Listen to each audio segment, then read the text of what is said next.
ও কি শীত রে, এই শীতের ভিতর কি গোসল করা যাবে না? নাই চাচা আপনি বড় লোক মানুষ নিজে গোসল করতে আসেন কে? টাকা দিলে তো আপনার গোসল আমরা করে দিতে পারি। তা ভাইস্তে, আজ তো রোদ বাড়াইছে, কত নিবানে গোসল করতে? 500 টাকার নোট দিলে হেরা যাবে না।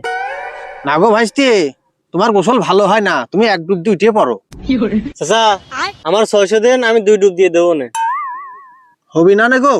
চাচা দামাদামি নেই, 700 টাকা দেবেন, 3টে ডুব দিয়ে দেবো। না গো ভাইস্তে, এই শীতে 3 ডুবি কিছু হয় না। চাচা দর দাম কোনো নেই, 1000 টাকার একটা নোট দেবেন, সাবান শ্যাম্পু নিয়ে ঢকে এর করে একটা গোসল দিয়ে দেবো, আপনার এই শীত পার হয়ে যাবে। না ভাইস্তে, আজ রোদ উঠেছে, 1000 টাকায় লস হয়ে যাবে নি। ঘাটে যখন আইছে নিজের গোসল নিজেই করিয়ে যায়। উরি, কি শীত রে ভাইস্তে। এই নাও 1000 টাকার নোট, তুমি আর ঢক করে গোসলটা করিয়ে দাও।